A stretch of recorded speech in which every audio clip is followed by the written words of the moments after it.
So today we dive into fatherhood, a subject near and dear to me. For the past, I'll start. So today we dive into fatherhood, a subject near and dear to me. For the past 16 years, being a good dad has been my number one priority, and to be honest, it's not even close. Nothing I've done in my life, including writing 20 odd novels, has been more rewarding or more challenging than being a dad. It can be a thankless job, one fraught with anxiety, worry, stress, but mostly it is the source of the greatest love I've ever known. I didn't even know how deep love could run until I became a dad and began putting the health and well being of my three kids before my own interests. I'm so grateful for the opportunity, and I'm grateful that I seem to be kind of cut out for the job. Um, Not so for every father, not so for many. There's no shortage of deadbeat dads out there. It's a theme I've explored time and again in my fiction, from the revised fundamentals of caregiving to Lawn Boy to All About Lulu. Swing a cat, hit a deadbeat dad. Why do so many fathers seem to fail their children? Where have we inherited our ideas of fatherhood from? What does it mean to be a dad in the modern world? These are the questions I want to look at today. We're going to talk to Augustine Sedgewick, who's the author of Fatherhood, A History of Love and Power, a book that explores the social history of fatherhood from the Bronze Age to the present moment. Fatherhood is an ambitious yet intimate look at how masculinity has evolved and how men have come to hold a disproportionate power by expanding and reinforcing the power of fathers in times of crisis, and how our traditional approaches to fatherhood have resulted in a patriarchy in desperate need of an overhaul, in my opinion. So please welcome this week's fresh face in hell, Augustine Sedgwick. Augustine, thanks for joining us. Oh, it's my pleasure. Thanks for having me. Okay, so you've tackled this huge subject of fatherhood throughout history. It's ever-changing mandates. You've delved into the lives of some very influential men throughout the course of millennia, from Plato to Darwin to Freud. But the real impetus of this book was very personal. Tell me a little bit about that inspiration. Yeah, that's exactly right. Thanks for asking. It's so important to me to frame it in those personal terms. You're absolutely right. The book covers thousands of years of history. It goes back as far as it's possible to go back, and yet the questions are really, for me, personal, really contemporary, really rooted in my own individual, um, que- uh, you know, just to be honest, confusion about what it means to be a father. Um, when my son was born in the summer of 2017, and when we got to the hospital, Bill Cosby's mistrial was literally on every TV in the maternity ward. I mean, America's Dad. He also wrote a book called Fatherhood. This is just not long before that. My own father had had a stroke and really changed his personality and changed our family. And I just like those things together, both things that were happening in our culture and in the news and things that were happening in kind of my personal and family life, just really left me wondering like what I was supposed to be doing here as the father to his son. And like I this is a I think it's a very common question, but it's hard to find the answers to. Like, this is not the type of question that parenting books usually address. Like, parenting books are about, like, how to get your kid to eat and sleep and poop inside a diaper, and those are all super important things, but I had this question that felt equally urgent, and equally important, which is, like, just, like, what does it mean to be a father? And I didn't know where to find an answer to that question, and so I did kind of the only thing I really felt qualified to do, which is like a little bit of history. Yeah. So now, as I recall, your dad was pretty solid, though. Mine, not so much. I mean, I think so much of fatherhood is about modeling too. So if you've had a good model, and then conversely, if you've had no model at all, you kind of want to be. I mean, I found like the impulse to be everything my dad wasn't. But like, I mean, did it help guide you? I know there's a generational differences can be so big here, but like, talk to me about your dad, like his Oh, solidity. you're absolutely right. That's a great way to describe him. My father was so present growing up. He was so supportive, so loving. He made us feel so safe and so taken care of. And Just like in the course of doing this book, I thought a lot about him. Obviously, he had a stroke about 10 years ago, and I thought a lot about how he's changed and who he was and who he is, and trying to make sense of all the things together. But in the course of the book, especially, I've thought a lot about him. And one thing I really understood in a new way as a result of doing this book was just how extraordinary he was, how lucky I was to have him as a father. I mean, I there was never a time, and I really tried to think about this. There was never a time when I was growing up that I can recall him not doing what he said he was gonna do, not being where he said he was gonna be, and and That to is be able. so huge. That's what I think kids need is just consistency and love, just like a he he reliability. he was so reliable. He did what he said he was gonna do. He was where he said he was gonna be. Just like I and to be able to think back over the course of an entire lifetime and say that about someone else, it's like that's a mind-blowing accomplishment that this man has achieved. And yet I did feel like my sense of who he was and who we were as a family really did change. Like, the bottom dropped out of it a little bit after his stroke changed his personality, and it did make me think about, like, what I was going to show my son about who I was and what I wanted him to think about me, and where we would go kind of from there. And so the questions I had about fatherhood were not the result of my father's failings, just the opposite. It was like he set an amazing standard, and I kind of wanted to figure out how I could do the same for myself. Yeah, and when we consider fatherhood with this just such this broad purview as you have with fatherhood, um, so much of the baggage associated with fatherhood is just I mean, it's just masculinity in crisis. I mean, perhaps the male mind seeks to make itself powerful because it lacks the ultimate power, which is to grant and carry and deliver life. Yeah, it's true. I've looked at over the course of the thousands of years of history of fatherhood, like, things have changed for sure. Things are different now than they were, but there are commonalities. And the one thing you see is that fatherhood has been the kind of the ultimate explanation for male power and authority across time.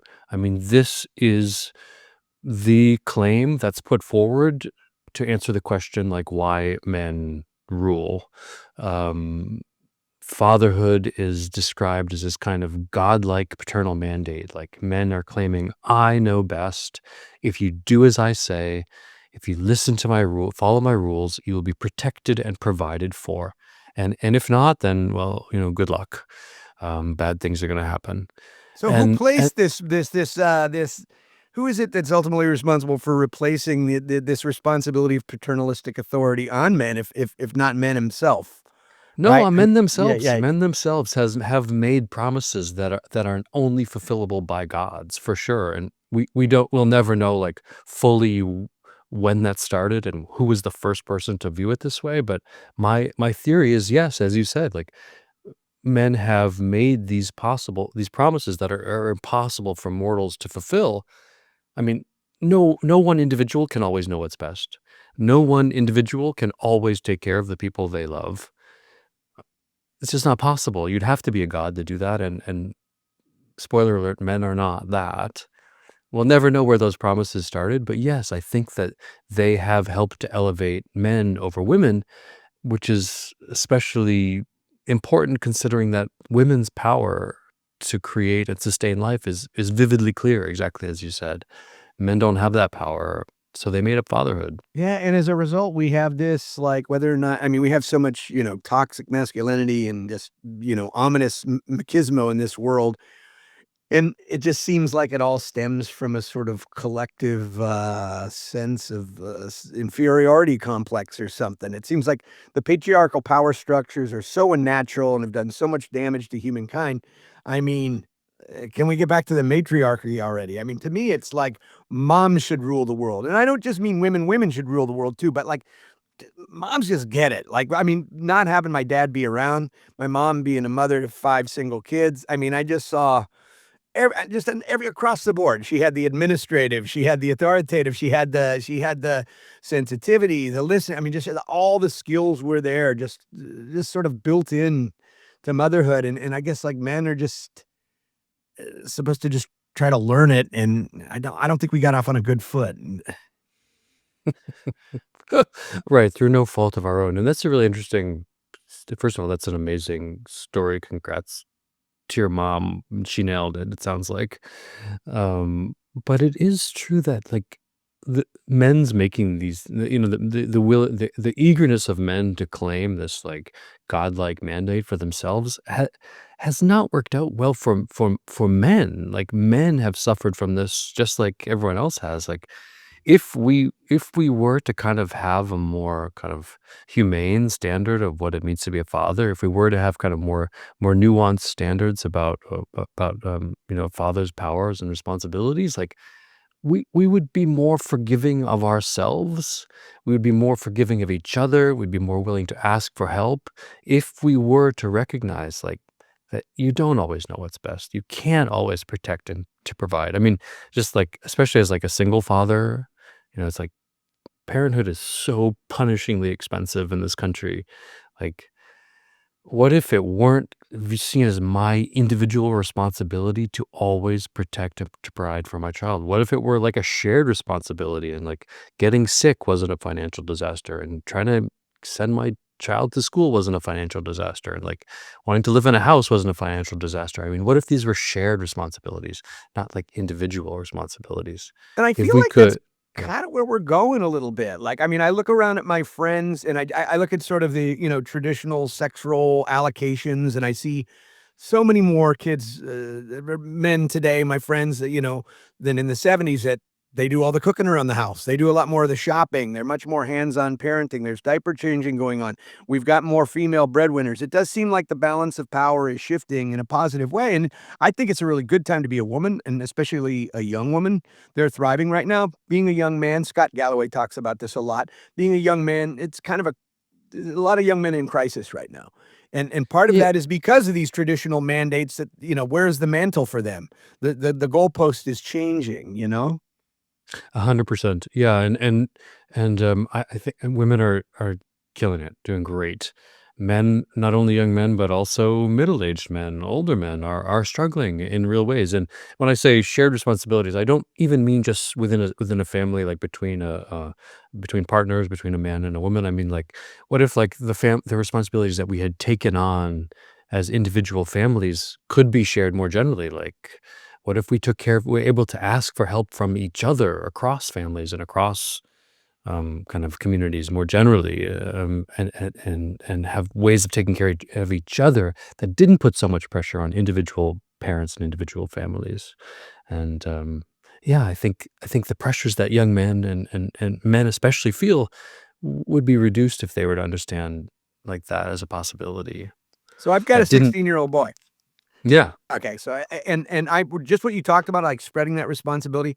I have had help from my nephews. So my brother, I kind of I don't wanna say I raised my brother's kids, but I did a lot of stuff for him. I mean, I was like that uncle for my brother and my sister's kids. I had these 4 boy nephews. I probably took all 4 of them camping probably 50 times. I mean, they had their first beer with me. I corrupted them a little bit, once they became teens because that was my job. But now as a father, that's not my job. And, I see what my kid's up against. There's the modern young men today, there's a lot more, dissociative behavior. They're more isolated. And so I'm sending my son down to one of my nephews is taking him for like 2 weeks this summer because I know that he looks up to him. I know that he's an authority figure, but I know that my son will relate to him in a way because I'm not dad. I'm a cool dad or whatever, but like he can share and he's good with sharing with me, but I think he could just kind of sort of carve out his own place and feel like he can be himself more than and I can totally trust Danny, my nephew, to just take that mantle from me and, like, help me, and I mean, I think men need to use that support system more. I mean, I've had my best friend talk to my son before, and I've talked to his son before, you know what I mean? Just Right. because Right. it's like another sort of older authoritative voice, but it's not dad, just that label of dad is because it's just part of it's a rite of passage to just reject your parents at a certain age, Mhm. you know? Yeah, and I think also, like, if we had a kind of a more, generous or open-minded view of what it meant to be a father, we could kind of, like, in a way, almost, like, step back from the need to always be right or always have authority and power, and that may actually help to support our children in a way that may help to provide some of the tools that our children need to succeed. Like, so if men could like give up this need to always have like these paternal kind of power and always be right and always know what's best, like I think that would be really good for all involved, men and their children and their partners, and I would say also society more generally. Like we should step back from that and like, let other people in as you've done. Yeah, So, are you yours said go ahead. your son is, twice the age of my son, so you have to give me a little preview Yeah. of things to come. Okay, well, I have an 8-year-old girl, so we can talk about Oh, there you 8-year-olds too. Um, you said a lot about, in interviews and stuff, you've mentioned a lot about in writing the book, you were looking for, as you just spoke to, a more humane and generous model for paternal care. And I mean, to me, the answer is pretty simple, and it's just be more like a mother. Nurture, protect, engage, comfort, and a big one to me, something I learned at our co-op preschool from teacher Ellen, God love her. I think of her.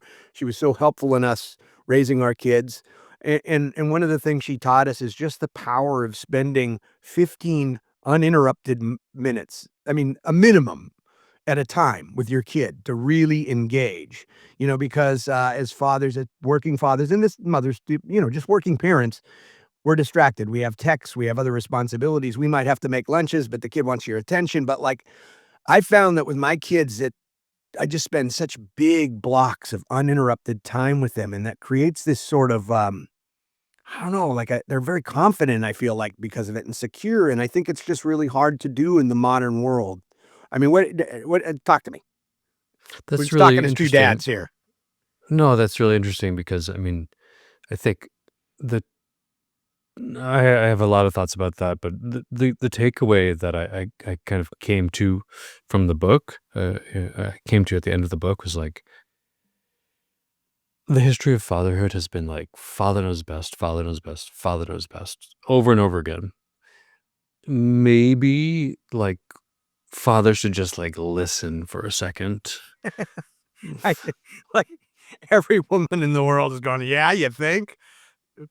I mean, and so I think there's something to just, like, ideally, if you're in those blocks of time that you're talking about, you are listening to what your children are asking you to do and be. I mean, I tell this story in the book, and I've told it in discussions of the book, but like, I wrote the book to figure out like who I wanted to be as a father. And when I got to the end of that project, like about a year ago, like I hadn't figured that out. I had not answered my own questions, and I was feeling really frustrated because like turns out like history is actually not a great guide to how to be a father, and I felt like I had learned a lot about who I didn't want to be, but hadn't learned a lot about who I did want to be. And while I was feeling this way, I was feeling frustrated, and um, at that time, one afternoon, my son and I were walking together to go meet his mother for dinner, and just when we were crossing the busiest and most dangerous street in our neighborhood, I thought for the first time to ask him what he thought a father should be. And he told me without missing a beat, like before we even got to the other side of the street, he told me that a father should be funny and good at hugging. And the truth is that in that moment, I was also disappointed with that answer because I thought he was talking about his mother, who is genuinely both of those things. And it was only, like, after thinking about this for, like, an embarrassingly long period of time, like a month, that I realized that actually the problem was just that I had not learned to think of myself as a father and as a man in those terms. Like, I had not learned to think about my capacity to care for him in those terms, which sounded kind of feminine to me. And Yeah, I know. I mean, it's kind of, I think it's something that's becoming less and less stigmatized, but yeah, I mean, again, it comes back to this idea, and it all ties into the paternalistic authority and toxic masculinity, I mean, not being emotive, not, daddy's gonna be more reserved, you go to mommy when you cry, go to I don't I mean, there's so many things that we're just sort of conditioned culturally, and I don't know, I'm hoping we're turning the corner from what I see, just like collectively, us as men now.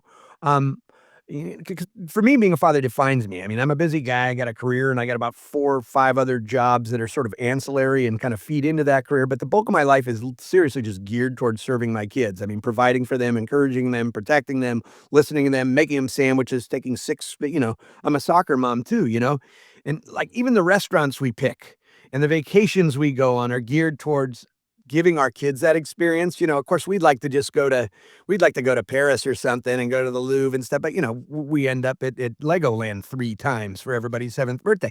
But, you get so much out of that, and if you don't learn this as a father, then you were never built to build a father, is that the vicarious thrill you get out of your child's joy having those experiences and sharing those experiences, it is, it's the greatest thing in the world. I feel, but people without kids get mad at me for saying this, but I just feel like they're missing out on just this huge part of life, this whole until you've really learned what it completely means to get out of your own way and put somebody like you'd take a bullet for somebody without even thinking about it or something like that. It's just such a huge revelation and kind of even though it heaps all this responsibility on you, ultimately it's kind of a relief, you know what I mean? To not put yourself at the center of everything, and all of this sort of feels intuitive and right to me, but why do so many men struggle? Mhm.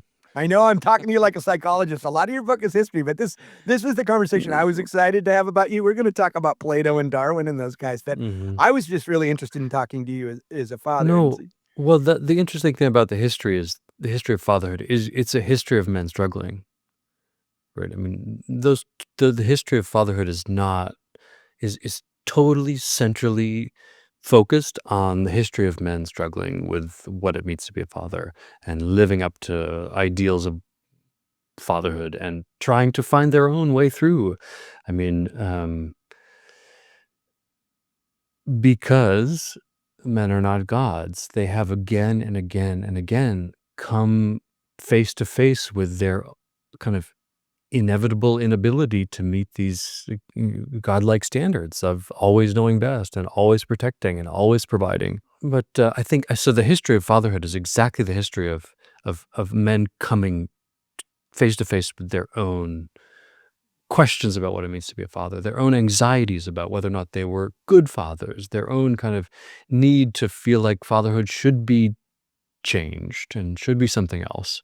Like, and so I feel like the questions that we have now about what it means to be a man, what it means to be a father, the idea that men are struggling, like these actually are very old questions, actually very old story about men in crisis thanks to their own self-imposed ideals and not being able to live up to those. Now, I do think that um, you know, if we were to understand that our ideals and ideas of fatherhood had like they had been invented, they have for certain reasons, they have changed over time, and they could be changed again. Like if we could, that's one thing that women are actually really have been really um, really pioneers in showing us and understanding like feminism is entirely is based on the realization that the role of women and the role of womanhood and motherhood are invented concepts, right? And those concepts have confined and constrained women over time. Feminism was centrally concerned with understanding how those concepts had been invented, how they had changed over time, and how they could be changed again. Like men have been much slower to pick up on the idea that masculinity and fatherhood and manhood are invented ideas that have changed over time and could be changed again.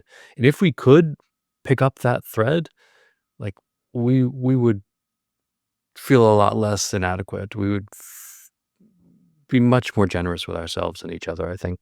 I mean, look what we're up against. I mean, all these mandates. I mean, the nature of fatherhood, all the promises to protect and provide.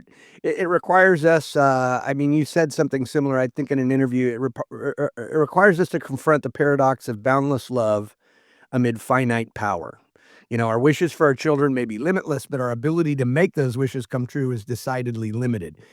Is this really such a paradox? I mean, why can't it be enough just to do the best we possibly can for our children and show them we're doing the best we can?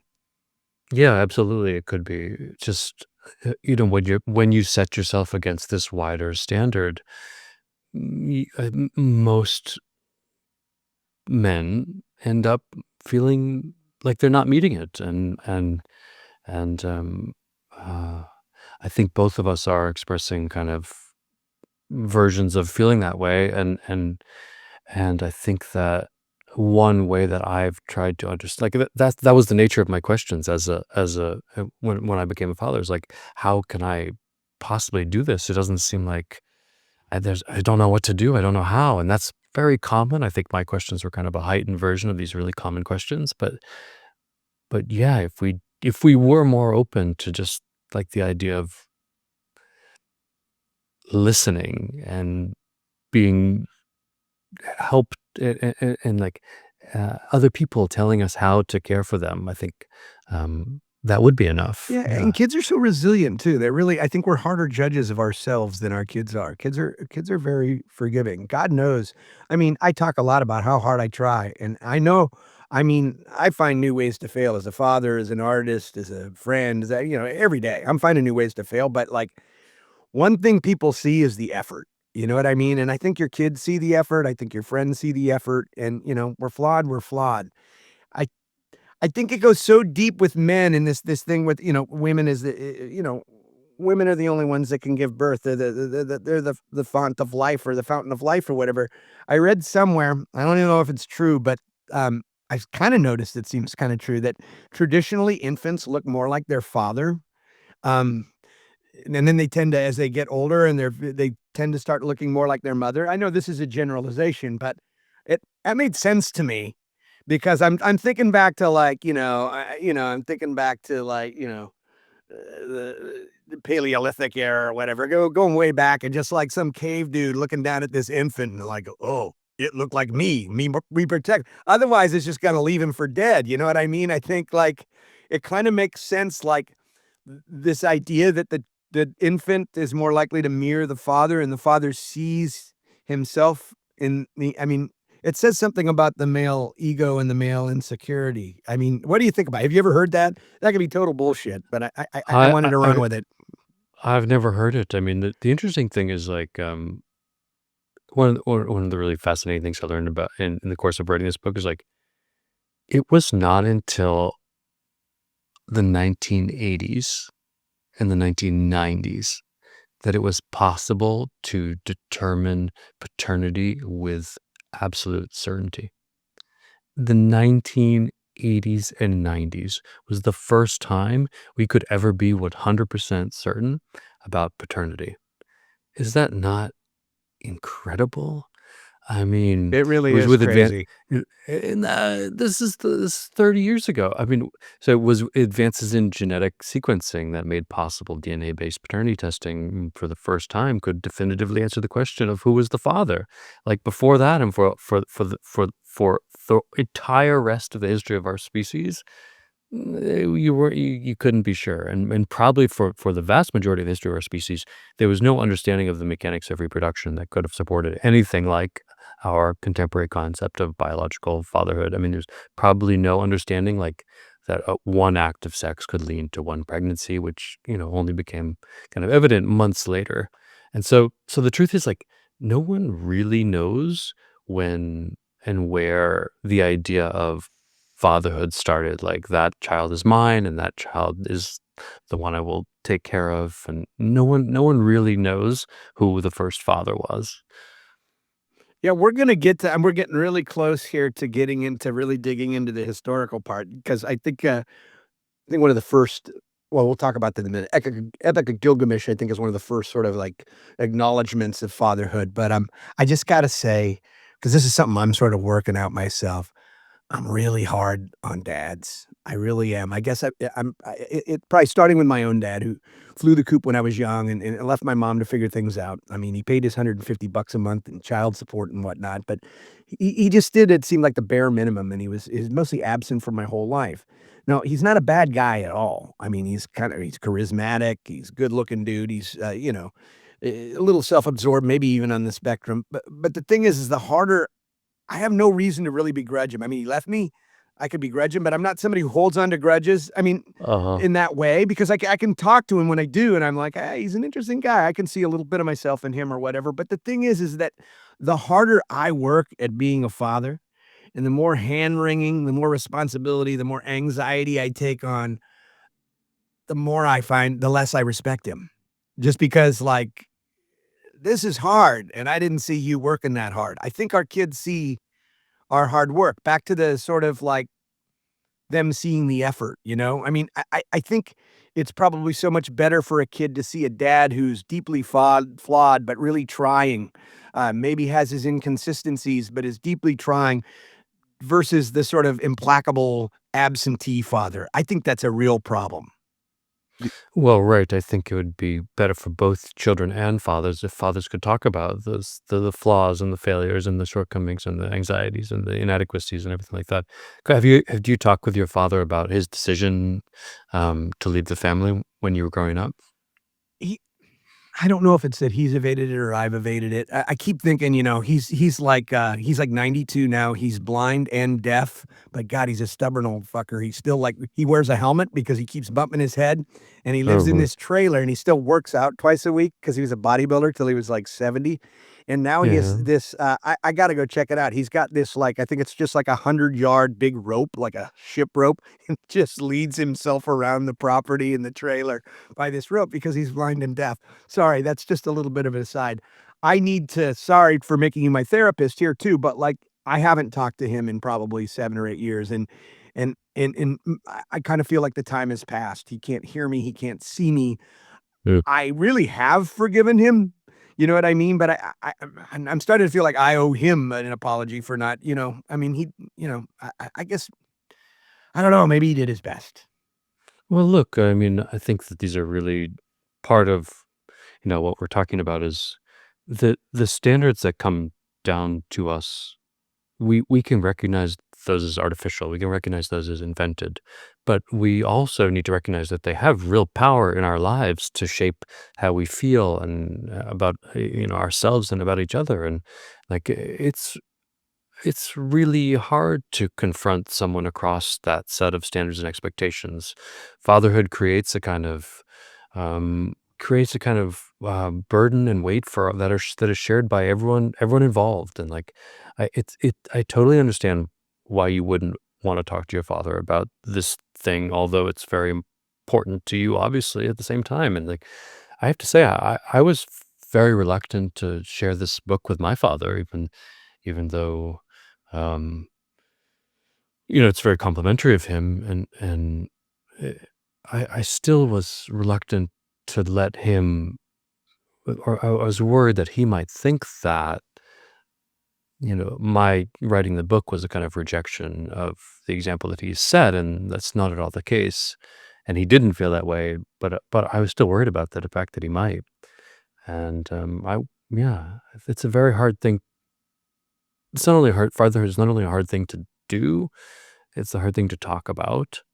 And yet I think that there's a real desire to talk about it. Like, I've had, wonderful conversations around this book, and the conversations aren't even, like, so much about the book itself. It's just like, how can we use this, uh, history to help us understand, like, who we are and who we wanna be, and everyone wants to have positive family relationships, like, and not all of us do, and I think that history could be a resource for helping us kind of move toward that, I mean, for I sure. don't know you, so it's tough to say, but the kind of the feeling I get is that the writing of this book was really a journey for you. Maybe you didn't learn what you thought, but I feel like just the act of exploring this is why I always encourage people to write, whether it's fiction, nonfiction, anything, just this just the focus on the subject and the delving into it, it seems like I'm guessing here, I may be overstepping my bounds, but did you find that it made you a more emotionally tuned in person or a more willing obviously, you were curious to begin with because you were asking yourself these questions, "How can I be the Mhm. best father I can?" So we know the impetus was there, but did you find that in spending whatever, a year, 2, 3 years of your life, whatever you put into this, all the research, all the writing, did you come out of the other side? Was it cathartic in the sense that you even if you didn't get all the answers you wanted, do you feel more equipped to address your own fatherhood, your own successes and failures, talk about them more open? I feel like I have kind of maybe found like a language for doing that, which, like I found like a way to, if I have not answered my own questions, like I've at least found a language for like expressing those questions, like opening up those questions to better conversations. Have I figured it out? Have I solved the puzzle? Definitely not. But yeah, I think that you're absolutely right. And, I mean, as an author yourself, you understand that you write a book because you have a question. You write a book because you have something you want to explore. Like that's what allows you to sit by yourself for years and do it. I mean, otherwise, if this weren't a real question that I really had and really wanted to puzzle over, like I'm not going to sit here for 2 years by myself and do that. That'd be insane. But I really had the question. I really wanted to know, and what I do think the place I did get to was not in, like, the right answer, but just, like, an openness to, like, learning what the answer might be that I didn't previously have, and that's why I said I think, like the book is not a how-to, but the book is, like, a first step toward a new conversation about how to. And I so the time has come to talk about the actual book. Thank you for your patience, No, 35 gosh. minutes in. I just wanted No, to this talk about this is the book. yeah, For I sure, that's what this I is yeah, the that book. yeah, Yeah. the questions of the book speak to this conversation, but there's also Yeah. just so much Mm. interesting historical stuff, and I know we do have some historical buffs that listen to the show too, because we 'cause we're just across all disciplines and stuff like that. So, let's talk I mean, let's start with some of these historical case studies you use, starting with, Plato and Aristotle. Almost a little bit of a father-son relationship there, but yeah. Yeah, that's right. Fatherhood was the metaphor for teaching in, ancient, Athens. I think that, this is a really important place to start the book because as far as I can tell, like, the first recorded debate about what it meant to be a father took place between Plato and Aristotle, at a really kind of fraught moment for Athens. Um, After the Peloponnesian War, it was a real question about whether Athens was gonna survive intact, especially whether the city's kind of democratic institutions were going to endure. Both Plato and Aristotle agreed that part of what had gone wrong in Athens was fatherhood. They agreed that a new model of fatherhood was needed, but they disagreed radically on what that model should be. And although they're like canonical texts are not usually interpreted this way. Actually, Plato's Republic and Aristotle's Politics are very much engaged in a debate with each other about what it means to be a father.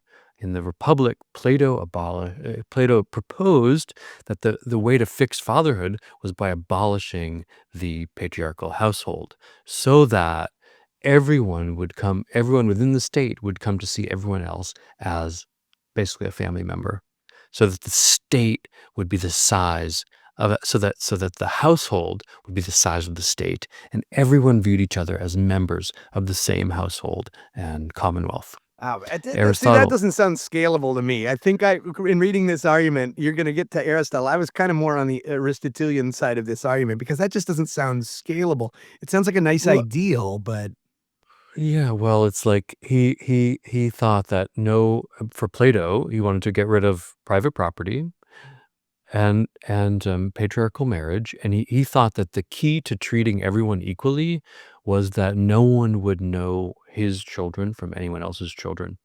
And so if you were living with a bunch of people and you didn't know which of them were related to yours as your family, you would be more likely to treat everyone Yep. kind of equally and So, justly. yeah.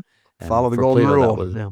that was the model. That was the ideal, right? But Aristotle profoundly disagreed. He thought that what we needed was to help fathers get better, and he thought that good fathers would have kind of strong relationships with their children that would help their children develop into the best possible citizens. And so the state should really encourage men to become the best possible fathers. And there was a whole set of policies, some of which sound absolutely crazy now, that Aristotle imagined that the state would institute to help men be quote unquote good fathers who raised good children and who would make good citizens for the best possible state.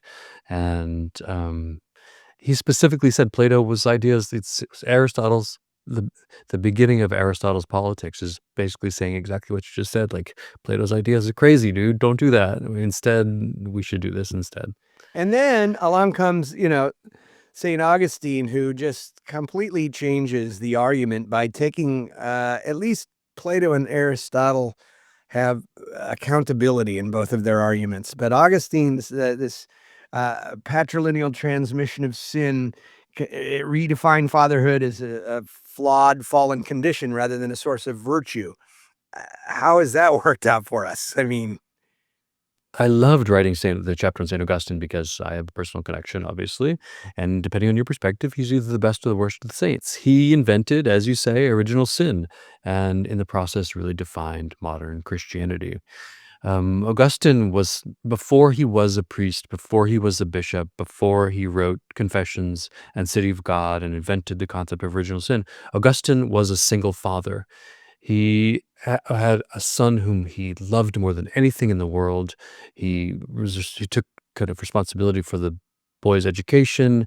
He introduced him to all of his kind of smart friends, and was just really prioritized his son's kind of well-being and development more than anything else. When Augustine converted to Christianity, he brought his son along with him, and the two were baptized together. And when the boy was like 14 or so, um, not long after that, Augustine's son died unexpectedly. And it was the death of his son that kind of sent Augustine onto the path of becoming a priest and then a bishop of Hippo. It was kind of Augustine's son that it, he had in mind when he wrote the Confessions and formulated the doctrine of original sin. In the Confessions, Augustine actually thanks God for taking his son because he knew that the boy had been baptized. Therefore, he didn't have to worry about whether or not he would kind of accept God or uh, live, be punished in hell or go to heaven. Augustine says to God, like, because you took him when you did, I know that he is going to live forever in heaven with you. The idea that his son's baptism had allowed his dead son to live forever was really important to Augustine. He knew that parents wanted this, especially in the context of the Roman Empire, where a lot of kids died by the age of 50% of kids died by the age of 5. Their parents wanted to secure for their children the same thing that Augustine believed he had secured for his son. Augustine's idea of original sin, which was that evil was passed down from Adam through fathers via the act of sex, and so that every baby born was already a sinner who needed immediate baptism and salvation to be born again as a child of God and Christ. Augustine's idea of original sin was justification for infant baptism, which drew people to the church because it offered them a way to ensure that their children, even the youngest, even the most kind of susceptible to disease, illness, and death, could be could live forever in heaven with God after they were baptized. And Augustine's kind of idea of original sin was like a powerful argument that every child should be baptized as soon as possible if they were going to live forever in heaven. Wow, that's a big leap of faith. And then you have somebody like John Locke. It's an enticing It prospect. is, yeah, It's but an it does appealing require idea. you, it Yeah. requires a little buy-in, right at the beginning there. Locke, Locke seemed to have his head screwed on a little pretty straight. He was kind of a little more in the Aristotelian school. He emphasized that the role of the father was to prepare children for independence, not to perpetually subordinate them. Right. Correct? Of course, he had no children of his own. So, easier said than done. Yeah. Well, it's Right. the philosophers are always rich guys too. I mean, we'll get to that with Emerson too. You know what I mean? Like Right. the guys who else has time to sit around and ask these questions but somebody that comes from a wealthy estate? Yeah, I mean, Locke had no children of his own, but he was kind of, he was a successful doctor. He was a successful kind of administrator. He was, and this, and Locke's friends thought that this qualified him to give them advice about how to raise their children. Um, so Locke wrote this text on parenting, which is basically like a series of letters that he wrote to a friend of his who was having trouble raising his own kind of unpromising son. And Locke's thoughts on parenting were actually more influential and more popular than his kind of famous political philosophy at the time. And they were related. Like Locke's theory is that government rests on the consent of the governed, the contact theory of government. He said basically the same thing about parent-child relationships, that it's the job of parents to train children for the moment when they can become independent, not to hold them in the kind of absolute and eternal subjugation that kings had um, over subjects, but to actively prepare their children for the moment of independence, and especially for Thomas Jefferson and members of the revolutionary generation, like this was a really appealing idea. Jefferson and Adams and all those people didn't see themselves as founding fathers.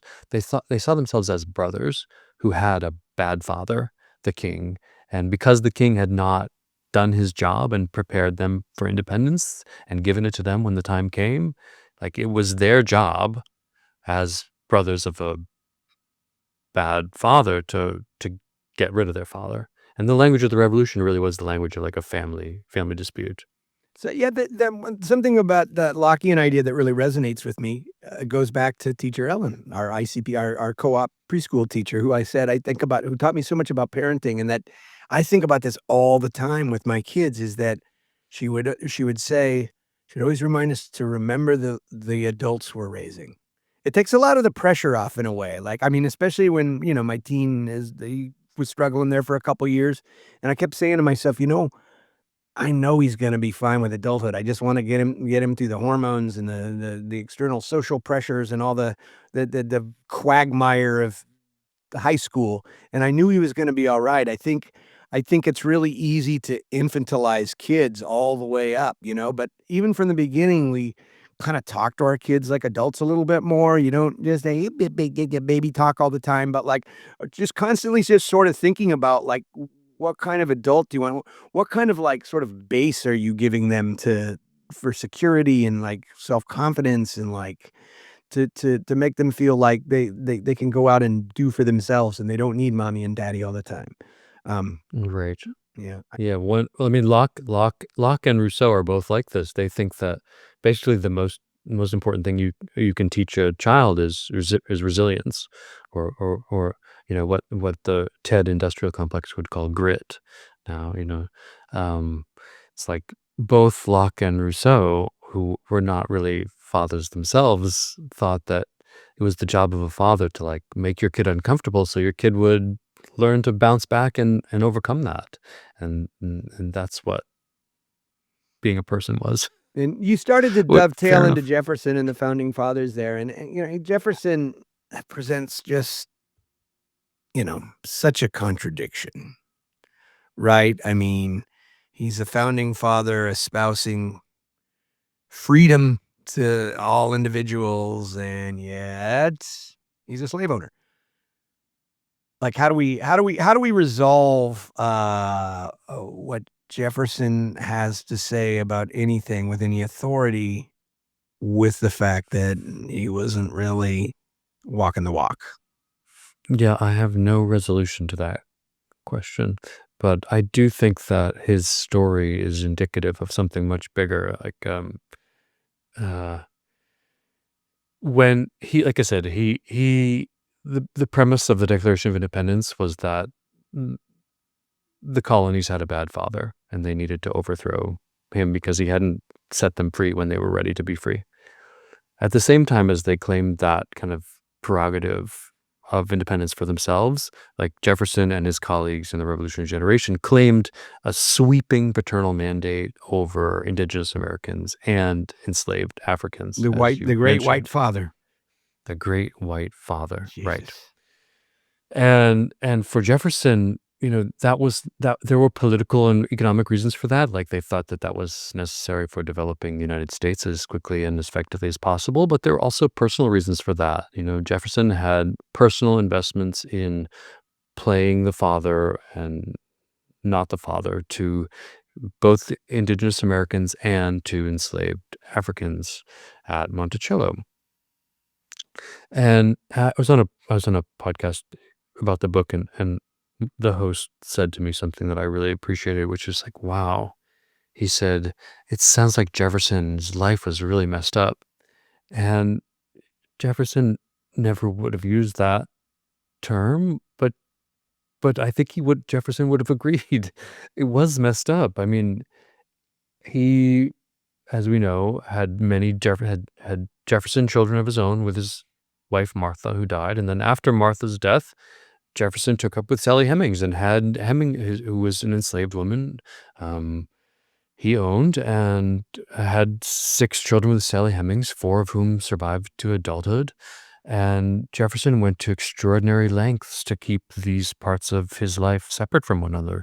By the time he was running for president in 1800, it was well known that he had an affair with Sally Hemings, an enslaved woman who he owned, and it was well known that they had children together. These were rumored, yet Jefferson never acknowledged it in public, and there's no indication that he ever acknowledged it in private either. There was until very recently there was no tradition in the Jefferson family that acknowledged Jefferson's relationship to Sally Hemings and their children together. Many people in the Jefferson family thought that this was a rumor perpetuated by the Hemings family for opportunistic reasons, and it's only with the DNA testing that has really proved definitively that Jefferson and Hemings had children together that the Jefferson family has itself kind of opened up and acknowledged this kind of messy reality. And yet, even though Jefferson was kind of really avoidant of his claiming fatherhood over his enslaved children, his children who were also enslaved to him. Um, he did try to take care of them as in the best ways that he could. He educated them. He taught them skills. He provided 2 of them with money to flee to the city, and then noted in his ledgers that they'd run away. And he gave the others their freedom on his death, and they ended up taking care of their mother, Sally Hemings, in Charlottesville, Virginia, for some years until she died, and then they moved. Jefferson's Hemings children moved to other parts of the country, and one of them even took on his name and told the family story in the press. And there's no resolving those contradictions. Those Yeah. are just contradictions. Well, at least he tried for a redemptive arc. We gotta give him that. Uh, I mean, he made some repartations there at the end, but the idea of, like, having children, your own children that are slaves is just crazy to me. Emerson was another guy who, presented, I thought, an interesting paradox because he was a guy who preached self-reliance, but really kind of relied on money from his wife's estate to keep him afloat. Tell us a little bit about Emerson's ideal of fatherhood. Yeah, Emerson's ideal of fatherhood was borrowed from Rousseau. Rousseau believed that it was the job of the father to be a kind of to throw obstacles in the path of the child.